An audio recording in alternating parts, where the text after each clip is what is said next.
طيب نفوسنا بالقاسم محمد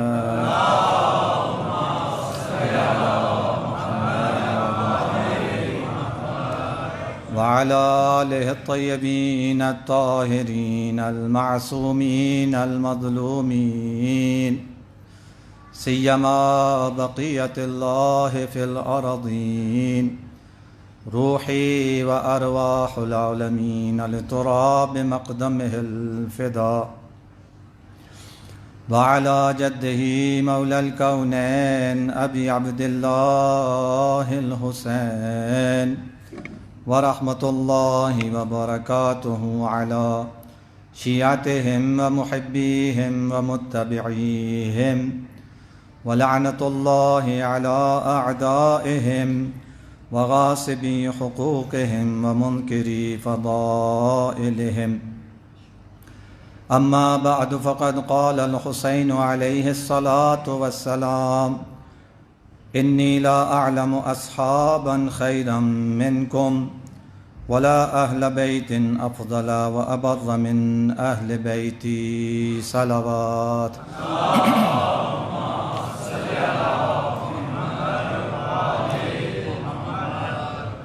اعمال کی قبولی اور گناہوں کی بخشش کے لیے بار دیگر صلوات.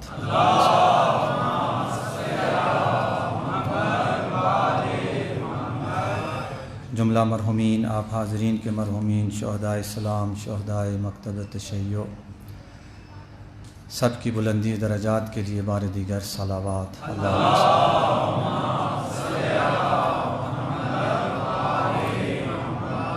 مومنین مومنات بشمول آپ حاضرین، عزاداران سید الشہداء علیہ السلام دنیا میں جہاں کہیں بھی بستے ہیں، مساجد، امام بارگاہیں، مجالس عزا، جلوس عزا، مراکز دینیہ، مدارس دینیہ، خاص طور پر مزارات مقدسہ، سب کی حفاظت و سلامتی کے لیے صلوات. اللہم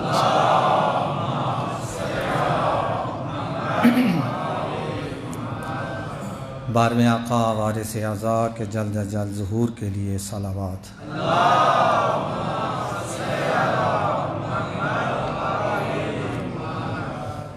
آپ کی خدمت میں فرمان مظلوم کربلا جو شب عاشور کو میرے مولا نے خطبہ دیا، اس خطبے کے شروع کے کچھ الفاظ پڑھنے کا شرف حاصل کر رہا ہوں، جس میں امام فرماتے ہیں کہ جیسے اصحاب مجھے ملے ایسے اصحاب مجھ سے پہلے کسی کو نہیں ملے، اور جیسے بہترین اور افضل اہل بیت مجھے ملے ایسے بہترین اور افضل اہل بیت کسی اور کو نہیں ملے.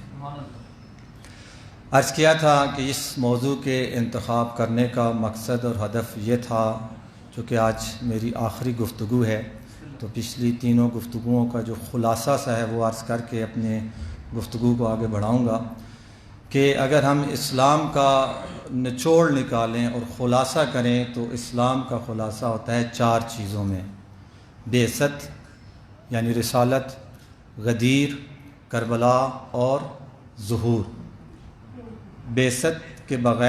بعثت غدیر کے بغیر نامکمل ہے. قرآن کی گواہی موجود ہے کہ غدیر کے ذریعے سے رسالت کی تکمیل ہوئی، دین کامل ہوا، نعمت تمام ہوئی اور دین اسلام مرضی خداوند متعال قرار پایا. کربلا کا کردار کیا ہے؟ کربلا بعثت اور غدیر کو بچانے والی ہے. یعنی اگر کربلا کی قربانی نہ ہوتی تو اگلا جملہ کہتے ہوئے میری زبان میرا ساتھ نہیں دیتی کہ پھر غدیر اور بعثت خطرے میں تھا. میں زیادہ سے زیادہ اتنا کہہ سکتا ہوں، حالانکہ اس سے بات زیادہ بڑی ہے، اگر کربلا کی قربانی نہ ہوتی. اور کربلا کا کردار صرف یہی نہیں ہے کہ اس نے بعثت اور غدیر کو بچایا ہے، بلکہ کربلا بعثت اور غدیر کو ظہور کے ساتھ ملانے والی بھی ہے. یعنی کربلا اس حقیقت کا نام ہے جس کی نہ صرف یہ کہ اپنے ماضی پر نظر ہے بلکہ مستقبل پر بھی نظر ہے. یہ کربلا بعثت اور غدیر کو بھی بچانے والی ہے اور پھر بعثت و غدیر کو ظہور کے ساتھ ملانے والی بھی ہے۔ اور وہ عرض کیا کس طرح سے، اسی لیے روایات میں سب سے زیادہ جو فوکس کیا گیا وہ امام حسین عالی مقام علیہ الصلوۃ والسلام کے اوپر کیا گیا، ان کی عزاداری، ان کی تحریک، یہ سارے سلسلے کے اوپر۔ اور اسی وجہ سے شیعان حیدر کرار بھی پوری شد و مد کے ساتھ عزاداری کے اوپر کسی قسم کا کوئی کمپرومائز کرنے کے لیے تیار نہیں ہوتے، چونکہ ہماری روایات ہمیں یہ حکم دیتی ہیں۔ میں یہ عرض نہیں کیا تھا کہ بعض فقہا کا یہ فتویٰ تھا انہی روایات کی روشنی میں کہ زندگی میں ایک بار مومن کے اوپر امام کی زیارت، کربلا کی زیارت واجب ہے، چاہے اس کے پاس جانے کا خرچہ اور وسائل ہوں یا نہ ہو۔ حج بھی واجب ہے زندگی میں ایک بار، لیکن کس پر؟ جو استطاعت رکھتا ہے۔ جو استطاعت نہیں رکھتا اس کے اوپر واجب نہیں ہے۔ لیکن ہمارے بعض قدماء فقہا کا فتویٰ تھا کہ کربلا کی زیارت کے لیے استطاعت بھی شرط نہیں ہے، چاہے تمہارے پاس استطاعت ہے یا استطاعت نہیں ہے، زندگی میں ایک بار کربلا کی زیارت واجب ہے۔ بعض ہمارے قدماء فقہا کا، البتہ آج کل کے کسی فقیہ کا یہ فتویٰ نہیں ہے، لیکن فتویٰ نہ بھی ہو، ہر دل کربلا جانے کے لیے تیار و بیتاب ہے۔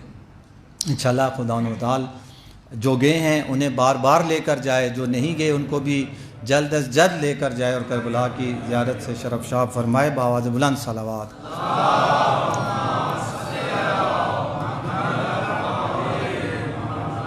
اور یہ فتویٰ فقیہ مجتہد جو بھی فتویٰ دیتا ہے، یاد رکھیں اسے اپنے پاس سے ایک سوئی کی نوک کے برابر بھی کوئی بات کرنے کا اختیار نہیں ہے۔ اگر وہ کرے گا پکڑا جائے گا۔ اس نے جو کہنا ہوتا ہے یا قرآن سے کہنا ہوتا ہے یا معصومین کے فرمان سے کہنا ہوتا ہے، اپنی جیب سے وہ کچھ بھی نہیں کہہ سکتا، اسے بالکل اختیار نہیں ہے۔ یعنی فقیہ، مجتہد، مرجع جو بھی ہو، وہ انسان ہونے کے ناطے اس کی کوئی اہمیت نہیں ہے، وہ بھی ہماری طرح کا انسان ہے۔ ہاں چونکہ وہ ہم سے قرآن کو بہتر نہیں، بہت بہتر سمجھتا ہے، یعنی اصلاً ہمارا ان کا موازنہ ہی نہیں کیا جا سکتا۔ قرآن کو وہ سمجھتا ہے، اہل بیت علیہ السلام کے فرمان کو وہ سمجھتا ہے، زندگی گزاری ہوتی ہے اس نے قرآن اور فرمان معصومین کو سمجھنے میں اور ان کو حاصل کرنے میں، زندگی پوری صرف کی ہوتی ہے۔ 30-40 سال جس نے قرآن اور اہل بیت علیہ السلام کی ان فرمودات میں زندگی گزاری ہوتی ہے، تحقیق کی ہوتی ہے، پڑھا ہوتا ہے، پڑھایا ہوتا ہے، وہ جا کے مرجع بنتا ہے۔ تو اس کی جتنی بھی اہمیت بنتی ہے وہ سب اس وجہ سے ہے کہ یہ قرآن اور اہل بیت کے فرمان کو ہم سے بہتر سمجھتا ہے۔ تو فقیہ اگر فتویٰ دیتا ہے کہ امام کی زیارت واجب ہے تو وہ اپنے پاس سے یہ فتویٰ نہیں دے سکتا، روایات کی روشنی میں دیتا ہے۔ اور واقعاً روایات ایسی ہیں کہ جن سے انہوں نے یہ بعض قدماء نے فتویٰ دیا تھا۔ تو فوکس کیا گیا اس کربلا کے اوپر، امام حسین علیہ السلام کی عزاداری، زیارت، ان کی یاد کے اوپر۔ اس کی وجہ بھی یہی تھی کہ آنے والی اس جو اصلی کربلا ہے، جس کا رزلٹ اور نتیجہ اس کربلا والا نہیں ہوگا، اس کربلا کی تیاری کے لیے اس کربلا کی یاد منانا ضروری ہے، اس کربلا کی درسگاہ میں آنا ضروری ہے۔ جو اس کربلا کی درسگاہ کا پروردہ ہوگا وہی اس کربلا میں کامیاب ہو سکتا ہے۔ تو یہ کربلا ہمیں اس ظہور کے لیے تیار کرتی ہے، اور جو کربلا ہمیں ظہور کے لیے تیار نہ کرے، یا جو فرش عزا ہمیں ظہور کے لیے تیار نہ کرے، وہ فرش عزا نہیں ہے جو مطلوب ائمہ طاہرین علیہ السلام ہے۔ ائمہ طاہرین علیہ السلام اس فرش عزا کو مانتے ہیں جو فرش عزا ہمیں ظہور کے لیے تیار کرے۔ اور اس کے لیے پھر میں نے کہا کہ اس کا ہم اگر ظہور کے لیے تیار ہونا چاہتے ہیں اور اس ظہور میں ایک مثبت اور بہترین کردار ادا کرنا چاہتے ہیں، تو اس کے لیے پھر ہمیں امام عالی مقام کے جو اصحاب اور ساتھی تھے ان کے کردار کو دیکھنا پڑے گا، ان کی خصوصیات کو دیکھنا پڑے گا کہ ان خصوصیات اور اس کردار کو اگر ہم اپنائیں گے تو پھر اس دور کا جو حسین ہے اس کے ساتھیوں میں ہمارا شامل ہونا آسان ہو جائے گا۔ تو اصحاب امام عالی مقام کی خصوصیات عرض کر رہا تھا میں، اور بصیرت کے حوالے سے عرض کیا۔ نافع بن ہلال کا وہ جملہ کہ انا علی نیاتنا و بصائرنا، ہم نیت کے ساتھ آئے ہیں، ارادے کے ساتھ آئے ہیں اور بصیرت کے ساتھ آئے ہیں۔ تو بصیرت ہے، اور صرف اپنے بارے میں نہیں کہا بلکہ اپنے سب ساتھیوں کی نمائندگی کرتے ہوئے کہا، یعنی جس طرح اور جتنا اپنے اوپر یقین تھا اتنا ہی اپنے ساتھیوں پہ بھی یقین تھا کہ ہم سب بصیرت کے ساتھ آئے ہیں۔ آپ امام نے کہا نا، میں بیعت اٹھاتا ہوں، جو جانا چاہتا ہے چلا جائے، میں راضی ہوں، خوش ہوں، ناراض بھی نہیں ہوں، خوش ہوں، راضی ہوں۔ تو انہوں نے کہا کہ ہم نیت اور بصیرت کے ساتھ آئے ہیں، سوچ سمجھ کر آئے ہیں۔ تو پہلی شرط عرض کیا کہ بصیرت، اور دوسری شرط کل عرض کی تھی خصوصیت ان کی کہ وہ راسخ العقیدہ شیعہ تھے، صرف نام نہاد اور صرف زبانی حد تک نہیں، کیونکہ امام نے کہا باقی دوسروں کے بارے میں کہا کہ ان الدین لاعق علی السنتہم، یہ جو مسلمان بنے پھرتے ہیں پورے مملکت اسلامی سب کو مخاطب ہو کے کہا، یہ دین ان کی زبانوں پر ہے۔ اذا محسوا بالبلاء قلت الدیانون، جب دین کی طرف سے کوئی آزمائش آتی ہے تو پھر دیندار تھوڑے رہ جاتے ہیں، یا یوں کہوں پھر دیندار 72 رہ جاتے ہیں، پھر دیندار 72 رہ جاتے ہیں۔ تو وہ دین جو ان کے پاس تھا، اس دین کے بارے میں وہ راسخ العقیدہ نہیں تھے، لیکن جو امام کے ساتھ تھے یہ راسخ العقیدہ تھے۔ اور تیسری اور آخری خصوصیت اس گفتگو کے حوالے سے، ورنہ تقریباً کوئی 13-14 خصوصیات تھیں، تو یہ تیسری جو خصوصیت آج آپ کی خدمت میں عرض کرنا چاہتا ہوں وہ یہ ہے کہ یہ امام کے ساتھ جو تھے یہ نیک کاموں میں دوسروں سے آگے نکلنے کی کوشش کرنے والے تھے، یسارعون فی الخیرات۔ وہ جو پہلی بصیرت والی خصوصیت میں نے آپ کو بتائی تھی، وہ حضرت نافع بن ہلال یا بعض اصحاب امام کی زبان مبارک سے پیش کی تھی۔ آج یہ جو خصوصیت بتانے جا رہا ہوں یہ دشمن کی زبان سے عرض کر رہا ہوں، یعنی دشمن کہتا ہے کہ یہ لوگ ایسے ہیں۔ دشمن جب کہے تو اس کی اپنی ایک اہمیت ہوتی ہے۔ کربلا کا معرکہ ایسا ہے، امام کے ساتھی ایسے تھے، ایسے بے خوف اور بے خطر لڑنے والے اور دلیر تھے، یعنی اوسطاً میں نے جو تھوڑا بہت حساب لگایا، یعنی اگر ادھر سے ایک شہید ہوتا تھا تو ادھر سے کم از کم 20 افراد جہنم واصل ہوتے تھے۔ ادھر سے اگر انس ابن حارث کاہلی جیسا بوڑھا صحابی، جن کا ذکر میں نے پچھلے دنوں کیا بھی، پرسوں شاید، کہ یہ بھویں ان کی آنکھوں پہ آتی تھی، ادھر رومال باندھ کے ان کو اوپر کیا تھا اور کمر جھکی ہوئی تھی، تقریباً 80 سال ان کی عمر تھی، کمر پہ وہ کپڑا باندھ کے کمر سیدھی کر کے میدان میں گئے تھے۔ اور کتنا خوش قسمت ہے انس ابن حارث کاہلی، یہ وہی ہے جو احباب نہیں تھے، ان کے لیے بھی عرض کرتا چلوں کہ یہ اس نے حضور سے سنا ہوا تھا کہ ایک وقت آئے گا میرے بیٹے کو کربلا میں شہید کیا جائے گا حسین کو، اور فمن شاہدہ ذالک منکم، امام نے حضور نے اپنے اصحاب سے کہا تھا تم میں سے جو اس وقت موجود ہو فلینصر ہو، اس پر واجب ہے کہ حسین کی نصرت کرے۔ تو یہ اس 61 ہجری کے محرم سے پہلے یہ کربلا کے اطراف ان چھوٹی چھوٹی بستیوں میں آ کے آباد ہو گئے تھے اس 80 سال کی عمر میں۔ اور پوچھنے والے نے پوچھا کہ آپ شہر چھوڑ کے، چونکہ مدینہ سے پھر مکہ آئے تھے، پھر مکہ سے کوفہ آ کے آخری عمر، اور کوفہ سے یہ پھر کربلا کے ادھر آ کے آباد ہو گئے تھے، تو پوچھنے والے نے پوچھا کہ آپ شہر چھوڑ کے اس بڑھاپے میں اس دیہات میں اور ان بیابان میں کیوں آباد ہو گئے ہیں؟ تو انہوں نے کہا کہ میں نے حضور سے، اپنے نبی سے سنا تھا کہ حسین کو اس کربلا میں شہید کیا جائے گا اور تمہیں اس کی مدد کرنی ہوگی، تو میں پہلے سے آ کے آباد ہو گیا ہوں کہ کہیں ایسا نہ ہو میں کوفہ میں رہوں، بوڑھا آدمی ہوں، مجھے خبر ہی نہ ملے اور رسول کا بیٹا آئے اور شہید ہو جائے اور میں اس۔ تو یہ انس ابن حارث کاہلی مقتل کہتا ہے، جب یہ میدان کی طرف جا رہے تھے، یہ مقتل کے الفاظ ہیں، تاریخ کے الفاظ ہیں، کتنا خوش نصیب ہے کہ امام حسین علیہ السلام کی آنکھوں میں آنسو تھے، اور روتے ہوئے امام نے فرمایا شکر اللہ لک یا شیخ، اے شیخ تجھے خدا جزا دے۔ وقت کا امام روتے ہوئے جس کے لیے دعا کرے۔ تو عرض کر رہا تھا کہ یہ انس ابن حارث کاہلی اس بڑھاپے میں بھی جب یہ گئے ہیں تو مقتل کہتا ہے انہوں نے 18 افراد کو فی النار کیا، 18 دشمنوں کو فی النار کیا اور پھر شہید ہوتے ہیں۔ تو یہ جب معاملہ دیکھا عمر ابن سعد نے، تو عمر ابن سعد کے لشکر میں ایک شخص تھا عمرو ابن حجاج زبیدی، یہ بولنے میں اور خطابت میں بہت ماہر تھا، اور جس طرح جنگ میں لوگوں کو جوش دلانا ہوتا ہے، جوشیلی تقریر کرنے میں بہت ماہر تھا۔ اس نے ابن سعد نے عمرو ابن حجاج کو کہا کہ بھائی یہ اپنے لشکر والوں کو جا کے کوئی نے جوش دلاؤ، یہ کیا کر رہے ہیں؟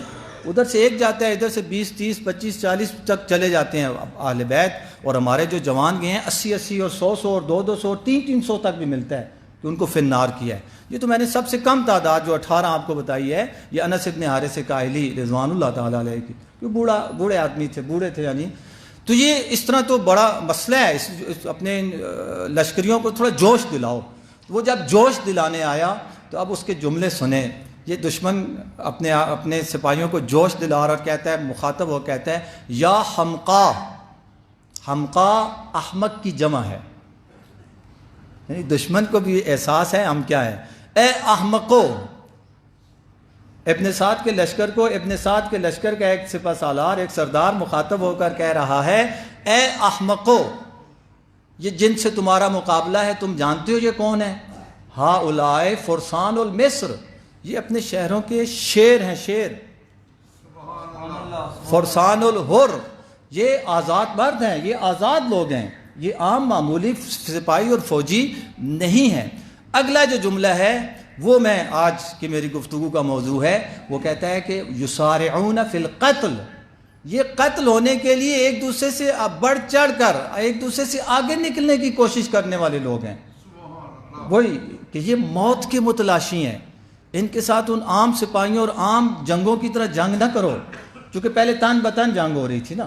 تو اس نے کہا یہ تن بتن جنگ میں تم ان کو نہیں ہرا سکتے، اس لیے ان کے اوپر جب یہ آئے، ان کی طرف سے کوئی بھی آئے، اس پہ اکٹھا حملہ کرو، چاروں طرف سے حملہ کرو.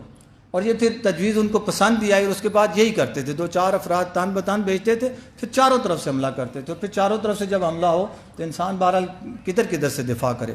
تو یہ اس کا جملہ ہے کہ یسارعون فی القتل، یہ قتل ہونے کے لیے ایک دوسرے سے آگے نکلنے کی کوشش کرنے والے لوگ ہیں. اور یہ قرآن میں یہ لفظ 3 افراد کے لیے آیا ہے، 3 قسم کے گروہوں کے لیے آیا ہے. وہ میں آج آپ کی خدمت میں عرض کروں گا. یسارعون فی القتل. صلوات پڑھیں آپ سب مل کر.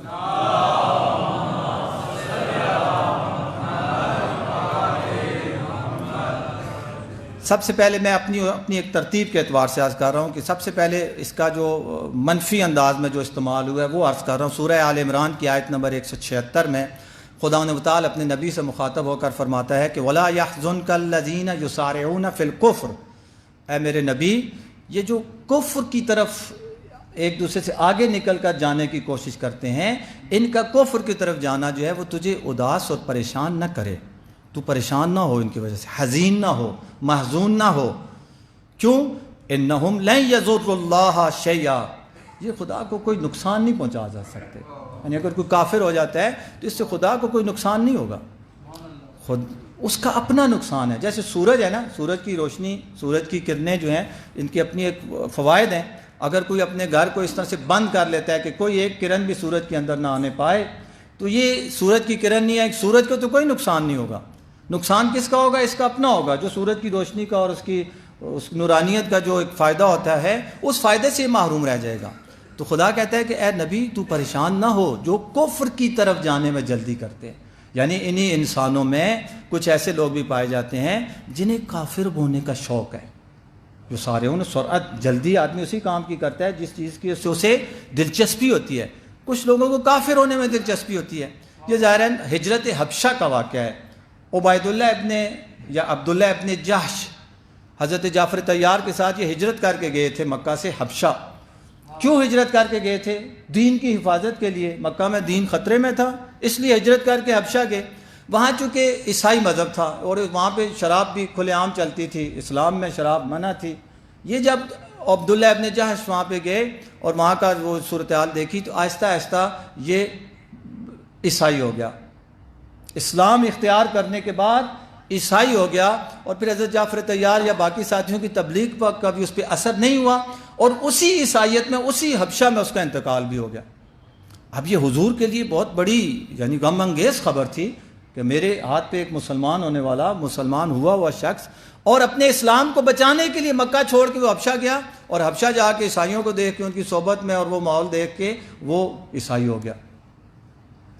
تو اس قسم کے جو واقعات ہوئے اس پہ پھر خدا نے حضور کو یہ تسلی دی کہ گھبراؤ نہیں. اگر کوئی کفر اختیار کرنے میں سرعت اختیار کرتا ہے، جلدی کرتا ہے، اسلام کو چھوڑ کے کفر اختیار کر لیتا ہے، تم پریشان نہ ہو.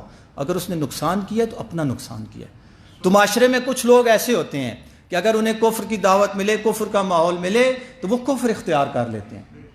اور دوسری جو قرآن نے یہ استعمال کیا اس کے لیے یسارعون کا لفظ، وہ سورہ مائدہ کی آیت نمبر 62 ہے، جس میں خدا فرماتے ہیں وَتَرَىٰ كَثِيرًا مِّنْهُمْ يُسَارِعُونَ فِي الْإِثْمِ وَالْعُدْوَانِ، کہ ان میں سے تم بہت ساروں کو دیکھو گے، تَرَىٰ كَثِيرًا مِّنْهُمْ، بہت کثیر تعداد میں ایسے لوگ ہیں کہ یسارعون فی الاسم والعدوان، جو گناہ میں، معصیت میں دوسروں سے آگے نکلنے کی کوشش کرتے ہیں، یعنی کہیں پہ بھی ڈھونڈ رہے ہوتے ہیں کہاں پہ گناہ ہوتا ہے، کہاں پہ گناہ کا موقع مل سکتا ہے، یہ بھاگ کے وہاں پہنچنے کی کوشش کرتے ہیں۔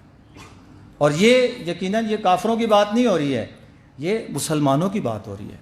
پہلی بھی بات مسلمانوں کی تھی کہ کفر کی طرف مسلمان کفر کی طرف چلا جاتا ہے، کفر اختیار کر لیتا ہے، وہاں عقیدہ بدل لیتا ہے، یہاں عقیدہ نہیں بدلتا، اپنا وہ اسلامی کردار بدل دیتا ہے۔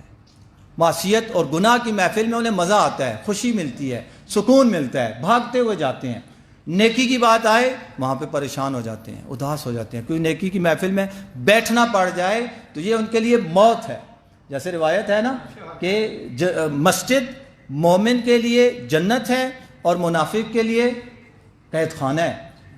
قید خانے میں کوئی بھی خوش نہیں رہتا، قید خانے میں کسی کو ڈال دیا جائے تو وہ دن اور گھڑیاں اور وقت گنتا ہے کہ کب میری یہاں سے جان چھوٹے گی، لیکن جو جنت میں چلا جائے اس کو تو جنت سے نکلنے کو دل نہیں کرتا۔ اور یہ یاد رکھے بنی العباس کے دور میں یہ نشانی بتائی گئی، چونکہ اس وقت اہل بیت کے چاہنے اور ماننے والوں کو دیواروں میں چنوایا جاتا تھا، ہر قسم کا ان کا یعنی ایک محاصرہ کیا گیا تھا، تو اس وقت یہ نشانی بتائی گئی تھی حکومت کے کارندوں کو کہ جو مسجد میں سب سے پہلے آئے اور سب سے آخر میں جائے، یاد رکھو وہ یعنی تقریباً 100% امکان ہے، یعنی یقیناً وہ کیا ہے، وہ مکتب اہل بیت کا ماننے والا ہے۔ یہ مکتب اہل بیت کے ماننے والوں کی کسی دور میں نشانی ہوا کرتی تھی، پہچان ہوا کرتی تھی کہ یہ مسجد میں سب سے پہلے آتے ہیں اور سب سے آخر میں جاتے ہیں۔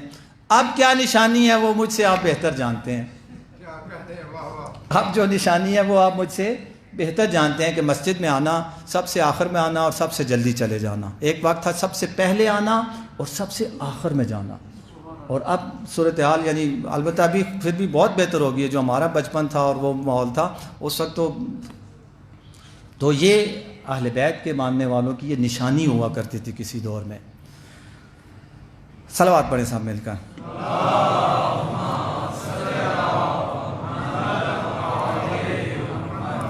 تو یہ ایک گروہ ہے کہ جو برائی اور گناہ اور نافرمانی کی محفل ہو اس میں سب سے آگے نظر آتے ہیں، سب سے پہلے پہنچتے ہیں۔ نیکی اور اچھائی کی محفل ہو اس میں یا نظر ہی نہیں آتے، یا اگر آتے ہیں تو سب سے آخر میں آتے ہیں اور سب سے پہلے چلے جاتے ہیں۔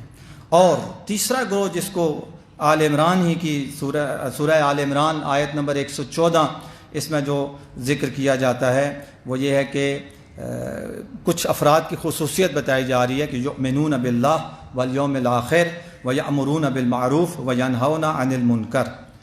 4 خصوصیات بتا رہا ہے۔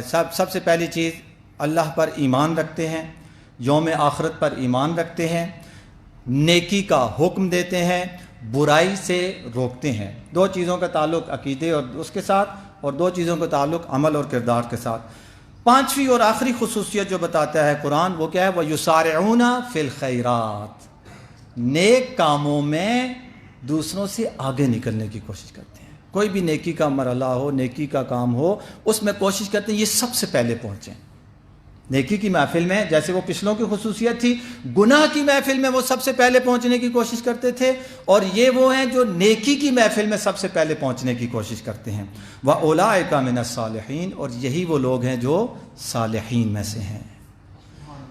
کربلا والے جو امام کے ساتھ تھے اور مقابلے میں تھے، یہ دونوں وہاں پہ پائے جاتے ہیں۔ یسارعون فی الکفر بھی وہاں پہ موجود تھے، یسارعون فی الاسم والعدوان بھی وہاں پر موجود تھے، اور یہ سارے امام کے مقابلے میں تھے، اور یسارعون فی الخیرات بھی وہاں پہ موجود تھے جو امام کے ساتھ تھے۔ کیسے کیسے آئے ہیں؟ جابر بن حجاج، بلکہ حبیب ابن مظاہر کا پہلے ذکر کروں رضوان اللہ تعالیٰ علیہ۔ حضرت حبیب ظاہری بات ہے کوفہ میں پابندی تھی، اور یہ شناختہ شدہ بھی تھے، جانتے تھے، دنیا لوگ جانتے تھے یہ شیعہ ہیں۔ تو یہ کیا کرتے تھے، یہ جب کوفہ سے نکلے ہیں تو دن میں چھپ جاتے تھے، رات کی تاریکی میں سفر کرتے تھے، اور اس طرح سے اپنے آپ کو کربلا پہنچایا. جس طرح ملتا ہے پہلے اپنے غلام کو بھیجا تھا گھوڑا لے کے فلان جگہ پہ جا کے رکو، میں رات کی تاریکی میں آؤں گا پھر اس گھوڑے پہ بیٹھ کے جاؤں گا. علماء سے سنا ہے، ہم نے پڑھتے ہیں کہ جب یہ پہنچے تو اندھیرے کا انتظار کرتے رہے، دیر ہو گئی. تو جب یہ پہنچے تو انہوں نے دیکھا ان کا غلام گھوڑے کے کان میں کہہ رہا تھا گھوڑے پریشان نہ ہو، اگر میرا مالک نہیں آیا تو میں تجھ پہ سوار ہو کے جاؤں گا اور رسول کے بیٹے کی نصرت کروں گا.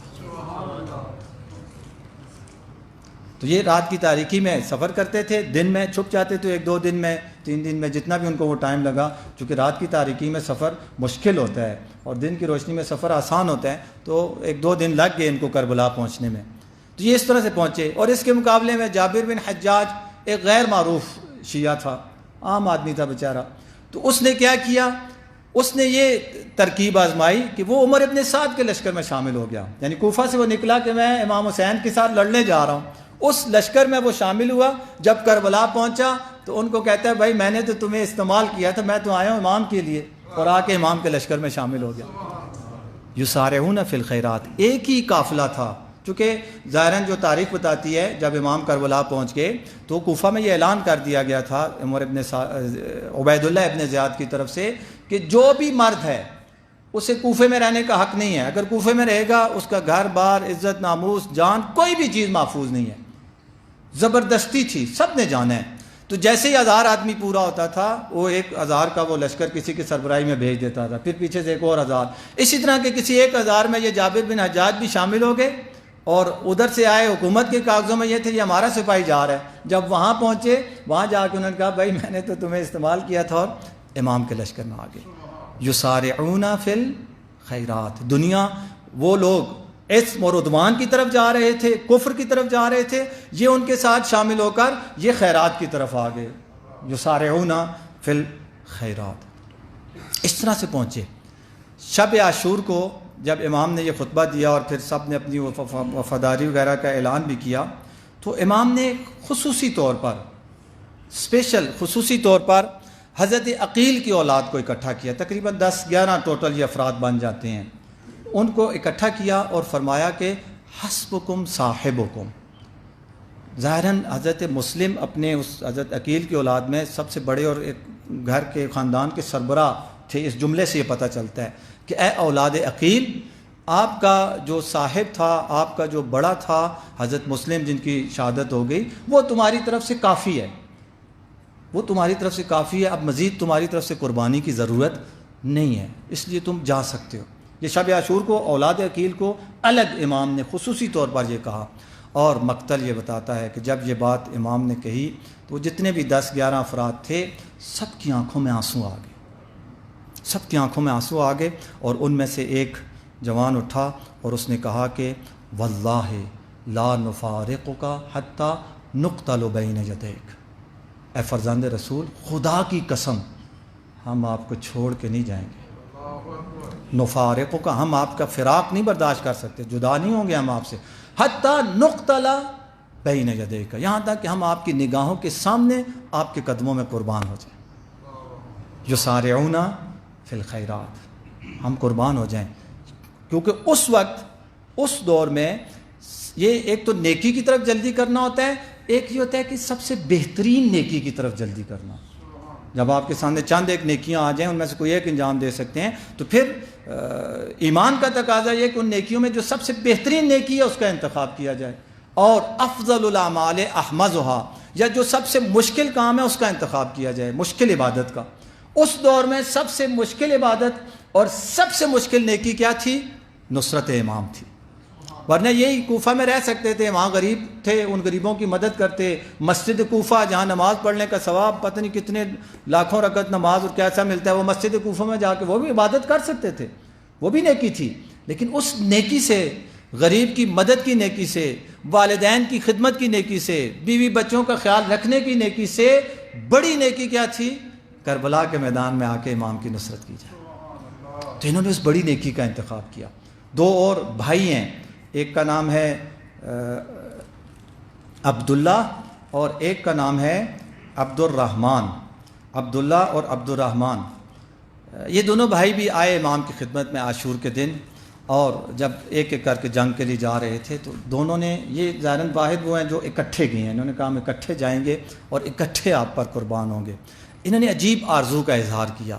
یہ آ کے کہتے ہیں مولا نحب ان نقتل بین یدیک، مولا ہم چاہتے ہیں کہ ہم جائیں جنگ کریں، آپ ہماری جنگ دیکھیں، آپ ہماری جنگ دیکھیں اور آپ کی نگاہوں کے سامنے ہم شہید ہونا چاہتے ہیں.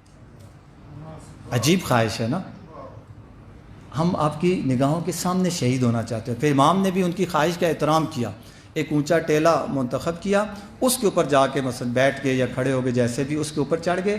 اور پھر یہ دونوں بھائی جب گئے اور انہوں نے جنگ کی اور امام آخر تک دیکھتے رہے، ان کی شہادت کا منظر بھی امام نے اپنی آنکھوں سے دیکھا. یسارعون فی الخیرات، نیکی کا انتخاب، نیکی میں جلدی کرنا. ہمارے ایک واقعاً اہل معرفت کی اپنی باتیں ہوتی ہیں. ہمارے عام طور پہ یہ ہوتے کہتے ہیں جی لوگ دو قسم کے ہوتے ہیں، اچھے ہوتے ہیں یا برے ہوتے ہیں. تو ایک اہل معرفت، اہل دقت، وہ کہتے تھے نہیں، لوگ 4 قسم کے ہوتے ہیں. ایک اچھے ہوتے ہیں، ایک بہت اچھے ہوتے ہیں، ایک برے ہوتے ہیں، ایک بہت برے ہوتے ہیں.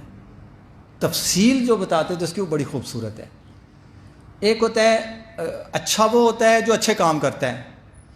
بہت اچھا وہ ہوتا ہے جو اچھے کام کرتا ہے لیکن ان اچھے کاموں کو بہت اچھے انداز کے ساتھ کرتا ہے. کام وہی ہوتا ہے، کام اچھا ہی ہوتا ہے لیکن اس اچھے انداز کو اتنے اچھے انداز کے ساتھ کرتا ہے کہ آدمی کو رشک آ جاتا ہے. میں ایک مثال اس کی آپ کو دوں گا. اچھے کام کی تو سارے اچھے کام کی مثالیں ہیں. اچھے کام کو بہت اچھے انداز کے ساتھ کرنا، اس کی ایک مثال دوں گا آپ کو. شیخ مرتضیٰ زاہد رضوان اللہ تعالیٰ علیہ، ایک تقوی اور پرہیزگاری میں بہت بڑا نام ہے. علمی حوالے سے اتنے بڑے عالم نہیں تھے، اتنے زیادہ پڑھے لکھے نہیں تھے، لیکن عمل اور تقوی کے اعتبار سے عجیب و غریب تھے. صبح ظاہر نماز پڑھانے گئے، اس کے بعد کوئی درس ورس تھا تو گھر میں شاید اکیلے رہتے تھے، گھر والے نہیں تھے گھر میں. جب وہ اپنا وہ درس وہ کر کے آئے 8-9 بجے مثلاً گھر، تو جب دروازہ کھولنے لگے، دروازے میں چابی ڈالی اس کو کھولنے کے لیے، تو دروازہ کھولنے سے پہلے ہی دروازہ اندر سے کھل گیا.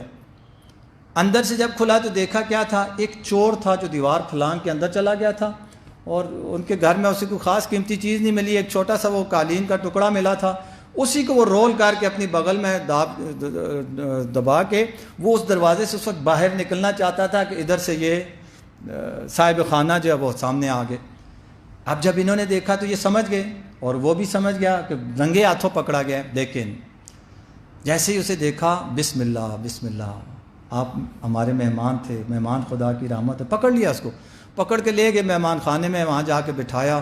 وہ بیچارہ شرم سے پانی یہ کہ آپ مہمان، اور بن بلایا مہمان تو اور بڑی رحمت ہوتا ہے، تو بیٹھو یہیں، میں تمہارے لیے چائے لاتا ہوں، خدمت خاطر کی. تو وہ بار بار کہے جانے کا، تو بہرحال چائے وائے جب پلا چکے اسے جانے لگا. تو اس کو کہتے ہیں اگر ٹائم ہو رک جاؤ، دوپہر کا کھانا بھی یہیں پہ کھاؤ تو میرے لیے اور زیادہ سعادت ہوگی. تو وہ بیچارہ آخر اس نے کہا نہیں مجھے کام ہے یہ وہ، تو وہ اٹھ کے چل پڑا. جب چل کے جا رہا تھا، جانے لگا، تو پھر اس کو آواز دی، روک لیا. اور وہی قالین وہ جو چوری کر کے جا رہا تھا رول کر کے، وہی رول کر کے قالین اسے دیا اور کہا کھانا بھی نہیں کھاتے ہو، کم از کم یہ میری طرف سے تحفہ لیتے جاؤ. دوپہر کو جب مسجد میں نماز پڑھانے گئے تو پہلی صف میں ان کے پیچھے جو کھڑا تھا وہ وہی چور تھا. ہدایت، کسی کو ہدایت دینا، کسی کو امر بالمعروف کرنا، نہی عن المنکر کرنا ایک اچھا کام ہے، لیکن یہ جو امر بالمعروف اور نہی عن المنکر انہوں نے کیا، کیا تبدیلی لایا اس کے اندر، کتنا خوبصورت انداز تھا. اسی طرح جو برائی کرتے ہیں، برا کام کرتے ہیں، وہ برا کام کرتے ہیں، بعض برا کام اتنے برے طریقے کے ساتھ کرتے ہیں کہ جن کو وہ کہتے ہیں بہت برا ہے. چوری کرنا برا کام ہے، برائی ہے. کسی کی چیز اس سے چھیننا برا کام ہے، برائی ہے. لیکن جمال ملعون، آپ کا سنا ہوا واقعہ، اس نے امام کی زندگی میں امام کی کوئی انگوٹھی دیکھی ہوئی تھی، اسے بہت پسند تھی. اس نے وہ انگوٹھی شہادت کے بعد اتارنے کی کوشش کی. زخموں کی وجہ سے، چوٹ کی وجہ سے انگلی شاید سوجی ہوئی تھی، کیا تھا، انگلی سے انگوٹھی نہیں اتر رہی تھی. اس ظالم نے کیا کیا، انگوٹھی کی خاطر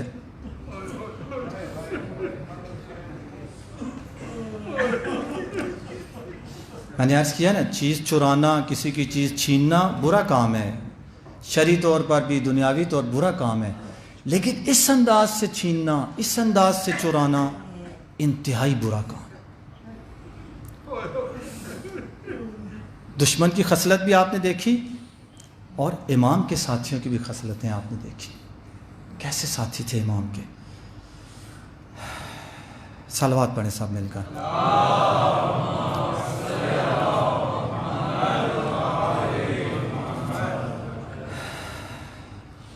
تو عزیزو، آج کے دور میں دو باتیں میں نے آپ کی خدمت میں عرض کی ہیں اصحاب کو دیکھتے ہوئے۔ ایک یہ کہ نیک کام میں جلدی کرنی چاہیے، اور دوسرا ڈھونڈ کے جو سب سے اچھا نیک کام ہو اس کی طرف جانا چاہیے۔ مومن، ہم دنیاوی امور میں بھی ہم دیکھیں تو ہم ہمیشہ بیسٹ کے پیچھے جاتے ہیں، برانڈ کے پیچھے جاتے ہیں، جس کا پیزا مثلا سب سے اچھا ہوتا ہے اس سے جا کے پیزا لیتے ہیں۔ موبائل بھی لینے لگتے ہیں تو ہر موبائل نہیں لیتے ہیں، کوئی بھی چیز ہم لینا چاہتے ہیں تو ہماری کوشش ہوتی ہے اپنے بجٹ کو دیکھتے ہوئے سب سے بہترین چیز لیں، جتنی زیادہ اچھی سے اچھی چیز ہم لے سکتے ہیں ہم لیتے ہیں۔ ایک نمبر چیز، دین کے معاملے میں بھی ایسا ہی ہونا چاہیے، یعنی یہ اصل اس طرح کا دین کے معاملے میں ہونا چاہیے۔ دنیاوی معاملات میں ضرورت کے مطابق گزارا کرنا چاہیے، اچھی بات ہے، البتہ اللہ نے دیا ہے انسان اچھی چیزیں استعمال کرے، اس میں اما بنعمت ربک فحدث، یہ آیت کہتی ہے اللہ نے آپ کو دیا ہے، اپنی جو اللہ نے دیا ہے اس کا اظہار کریں، اس میں کوئی وہ نہیں ہے، شکرانے کی نیت سے اظہار کریں، بہت اچھی بات ہے، لیکن یہ صفت اصل میں دین کے معاملات میں استعمال ہونی چاہیے، آخرت کے معاملات میں استعمال ہونی چاہیے کہ ہم بیسٹ کا انتخاب کریں۔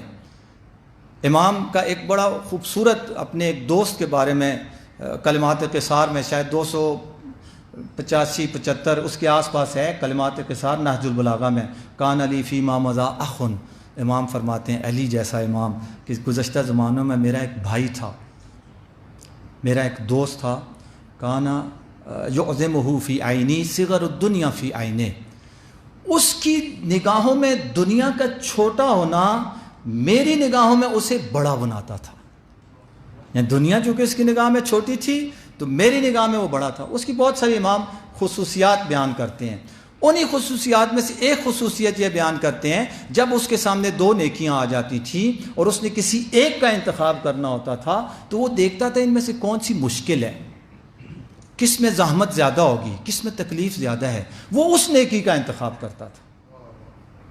چونکہ روایت ہے افضل الاعمال احمدھا، اعمال میں سے اس عمل کا ثواب زیادہ ہے، اس عمل کی فضیلت زیادہ ہے جس عمل کو انجام دینے کے لیے انسان کو زیادہ تکلیف اٹھانی پڑے، جو عمل اس کی مرضی کا ہے۔ بہت سارے نیک اعمال ہماری مرضی کے ہوتے ہیں، ہمیں پسند ہوتے ہیں، وہ ہم خوشی سے کرتے ہیں۔ وہ نیک اعمال، وہ اچھے اعمال جو ہمارے لیے مشکل ہے جن کا انجام دینا، ان کی افضلیت زیادہ ہے، ان کی فضیلت زیادہ ہے۔ کربلا والوں نے یہی کام کیا، بہت سی نیکیاں وہ کر سکتے تھے، بہت سی خیرات ان کے سامنے موجود تھی، لیکن جو سب سے مشکل نیکی تھی، جو سب سے بڑی خیرات تھی، سب سے بڑی خیر تھی، سب سے اچھی چیز تھی، وہ کیا تھی؟ وہ نصرت امام تھی، چونکہ یہ سب سے مشکل کام تھا۔ یہ سب سے، نماز پڑھنا اس وقت بہت آسان کام تھا، غریب کی مدد کرنا بہت آسان کام تھا، ذکر خدا پڑھنا بہت آسان کام تھا، لیکن نصرت امام کرنا بہت مشکل کام تھا، اور انہوں نے اس نصرت امام کا انتخاب کیا۔ اور یہی وجہ ہے کہ یہ زندہ و جاوید ہیں، یہی وجہ ہے کہ آج کہا جاتا ہے یا لیتنا کننا معکم فنفوز فوزا عظیما، کہ اے کربلا والو، اے امام کے اصحاب، اے گنج شہداء میں سونے والو، کاش ہم بھی آپ کے ساتھ ہوتے، کاش ہم بھی اس فوز عظیم پر نائل ہوتے جس فوز عظیم پر آپ نائل ہوئے۔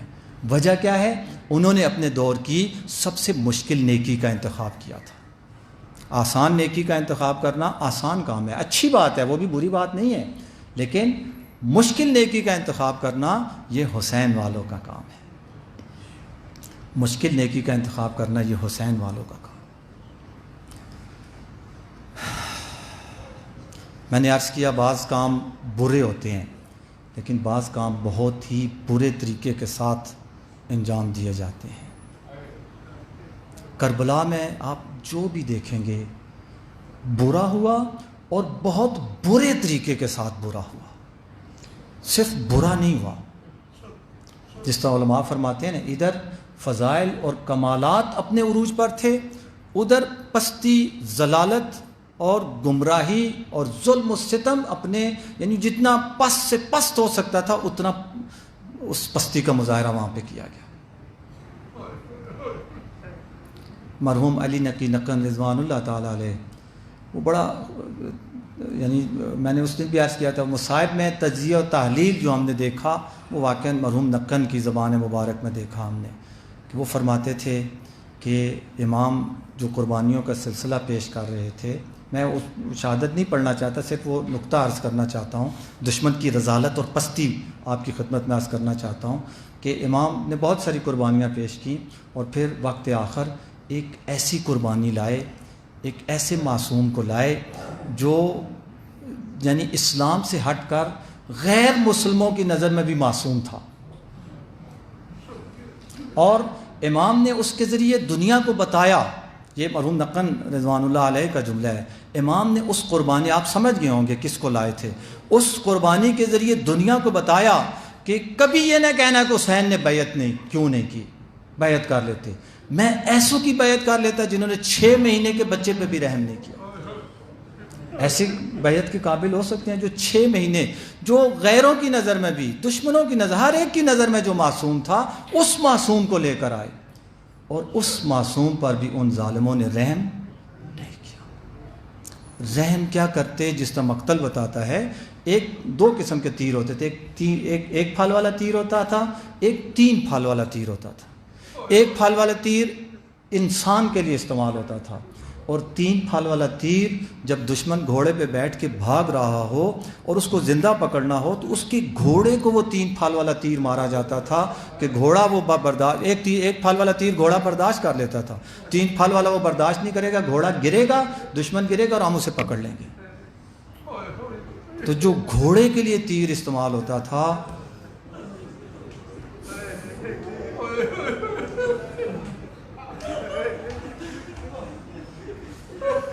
حسین اپنی اس مظلومیت کے ذریعے یہ اعلان کر رہے تھے کہ ایسوں کی بیعت کر لیتا میں. اور پھر ان ظالموں نے کیا کیا، شہیدوں کے ساتھ کیا کیا. اسلام میں مصلح کرنا، ایک میت مردہ کے ساتھ اس کے کوئی چیز کاٹنا حرام ہے، یعنی بہت سخت شدت کے ساتھ منع کیا گیا ہے. ان ظالموں نے ان شہید ہوئے شہداء کو پھر دوبارہ شہید کیا. شہید کو پھر شہید کیا. اور کس طرح سے شہید کیا؟ یکبرون بأن قتلت انما قتلوا بک تکبیرا و تحلیلا. اے فرزند رسول، یہ آپ کو قتل کر کے نعرہ تکبیر بلند کر رہے تھے، حالانکہ اس نعرہ تکبیر، اس قتل کے ذریعے سے انہوں نے خود تکبیر اور تحلیل کو قتل کیا تھا. جس کا کلمہ پڑھتے تھے اسی کے بیٹے کا سر قلم کر کے اللہ اکبر کے نعرے لگا رہے تھے اور خوشی منا رہے تھے. سب سے پہلا جو سر کاٹا گیا وہ فرزند زہرا کا سر کاٹا گیا. یہ سارے مبارک جو کبھی آغوش رسالت میں ہوتا تھا، جس سارے مبارک کو بطول اپنے سینے کے ساتھ لگاتی تھی، جس سارے مبارک کو علی شیر خدا بوسے لیا کرتے تھے، اس سارے مبارک کو کاٹا گیا. بہت سارے ایسے مقتل کے جملے ہیں جو میری جرت نہیں ہے میں پڑھ سکوں، میری زبان میرا ساتھ نہیں دیتی، میں نہیں پڑھ سکتا. بس اتنا کہوں گا کہ سب سے پہلا سر عصر عاشور کو ہی سر قلم کر کے خولی ملعون کے ہاتھ یہ سارے مبارک کوفہ کی طرف روانہ کر دیا گیا، اور وہ ظالم بڑی خوشی کے ساتھ اس سر کو لے کر گیا، تیز گیا، اور اسی دن یعنی رات کو، رات چھا چکی تھی، کوفہ میں داخل ہوا. چونکہ رات چھا چکی تھی وہ ابن زیاد کے دربار میں نہیں گیا، وہ اس سارے مبارک کو اپنے گھر لے گیا. ظاہراً کہتے ہیں اس کی بیوی مومنہ تھی، اپنی بیوی سے چھپانے کے لیے یا نہ جانے کیا سوچ کر اس ظالم نے اس سر کو ایک تشت میں رکھا اور اس تشت کو اٹھا کر اپنے گھر کے صحن کے تندور کے اندر رکھا.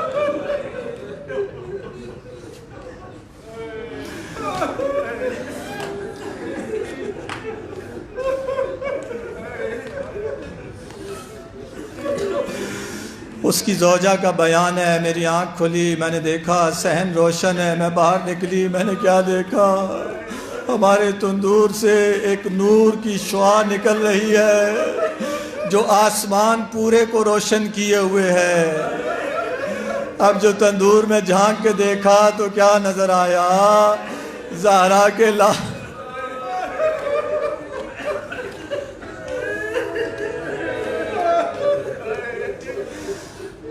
دوبارہ مقتل میں سر کا ذکر کہاں ملتا ہے؟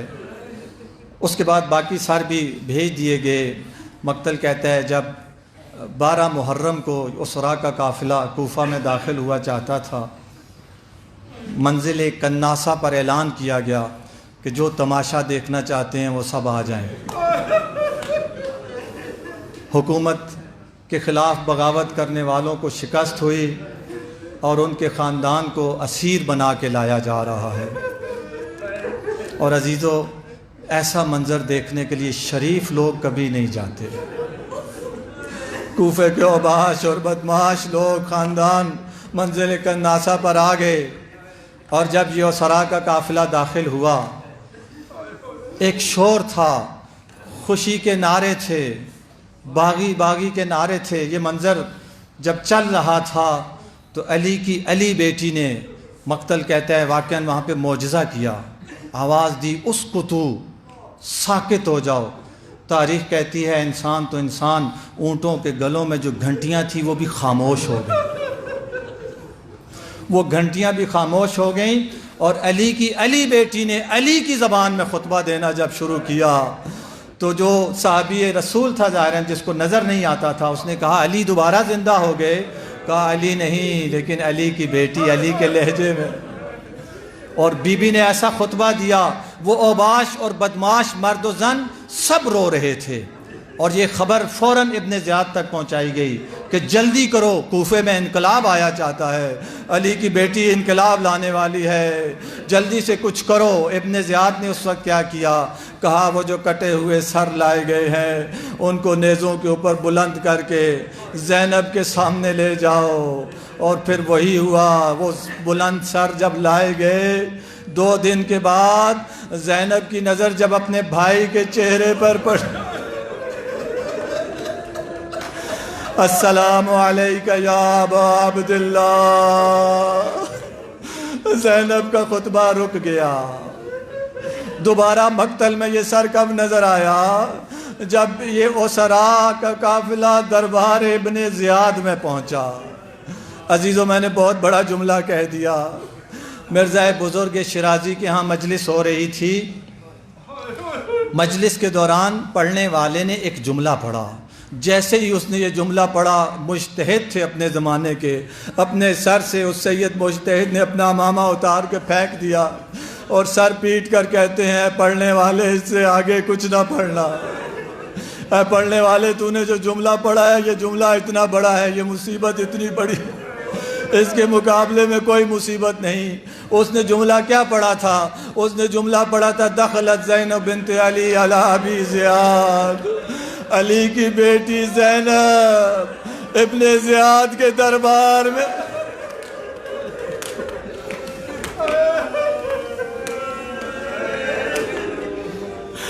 کجا وہ بی بی جس کی ماں کا جنازہ بھی رات کی تاریکی میں اٹھا تھا، جو اپنے نانا کے روزے پر جب جاتی تھی، مولا مشکل کشا روزے کے چراغ بجھا دیا کرتے تھے۔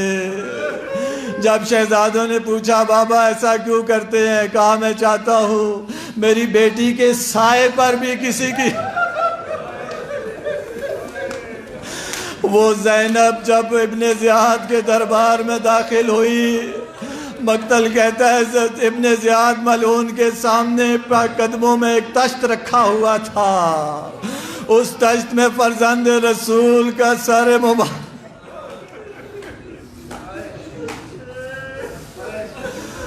اور پھر یہ سر ان اسرا کے ساتھ کوفہ سے شام، اور پھر شام میں دوبارہ وہی منظر۔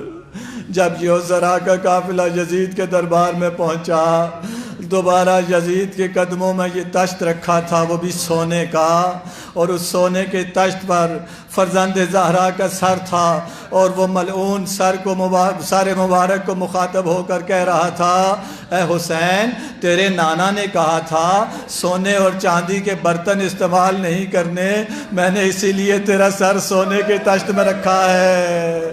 ہاتھ میں شراب کا جام تھا، جام بھر بھر کے پیتا تھا، ساتھیوں کو بھی کہتا تھا جی بھر کے شراب پیو۔ اے حسین، تیرے نانا نے شراب کو حرام کیا تھا، دیکھو میں کس طرح سے شراب پی رہا ہوں، اور پھر اپنے اس جام کی بچی ہوئی شراب اس تشت کے اندر۔ عزیزو، یہی نہیں، اس ظالم نے اس سے بڑا ظلم کیا کیا، ایک چوب خیزرا منگوائی، اور اس چھڑی کو لے کر ان دندان ہائے مبارک پر، ان زخمی لبوں پر، جن لبوں کے بوسے رسول اور بطول لیا کر۔ اور عزیزو، یہ منظر کس کے سامنے ہو رہا تھا؟ حسین کی بہنیں دیکھ رہا تھا، حسین کی سکینہ۔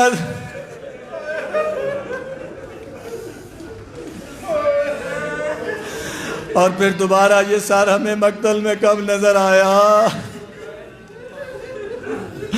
رات کا وقت تھا، حسین کی معصومہ اچانک خواب سے بیدار ہو گئی، روتے ہوئے کہتی ہے، این ابی، این ابی، میرے بابا، تیری ریش مبارک کو تیرے خون سے کس نے خضاب کیا؟ اے میرے بابا، اس کم سنی میں تیری گردن کاٹ کے مجھے کس نے یتیم کیا؟ بچوں کو سینے سے لگا کے رو رہی تھی، اور روتے روتے بچی ایک طرف کو گر گئی، سر ایک طرف کو گر گیا۔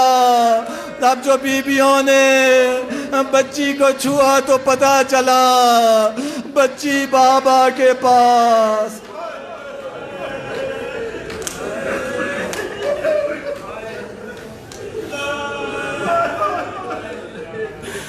السلام علی الحسین وعلی علی ابن الحسین وعلی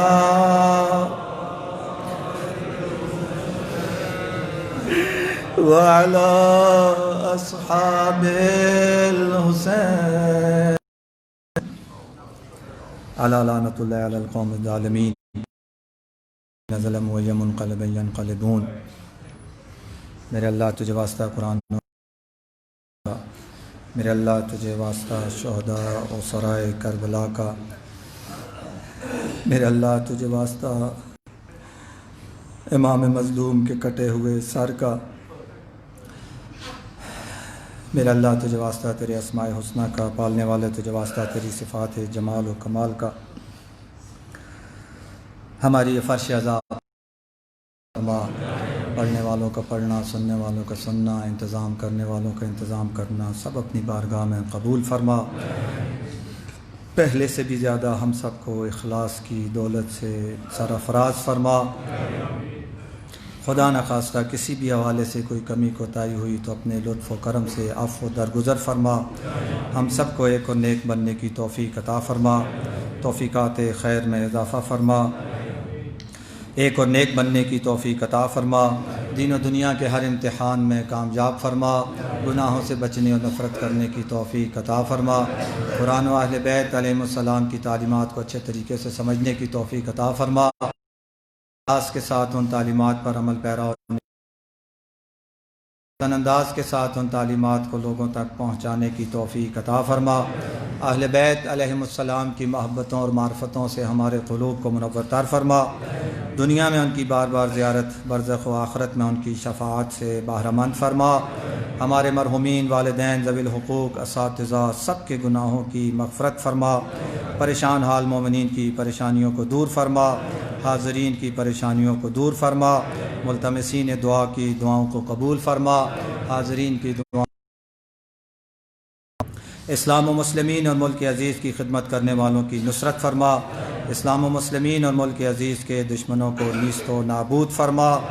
مومنین مومنات حاضرین عزاداران سید الشہداء علیہ السلام سب کی جان مال عزت و آبرو کی حفاظت فرما، بے اولادوں کو اولاد صالحہ عطا فرما، جن کو اولاد دیا ان کی اولاد کو نیک اور صالح بنا، ہماری آنے والی نسلوں کو تا قیام قیامت اہل بیت علیہم السلام کا حبدار پیروکار عزادار بننے کی توفیق عطا فرما، مزارات مقدسہ کی حفاظت فرما، علماء حق کا سایہ قائم و دائم فرما، ہم سب پر اس مسجد کے بنانے والے، اس کی فرش عبادت اور فرش عزا کی زینت بننے والے سب پر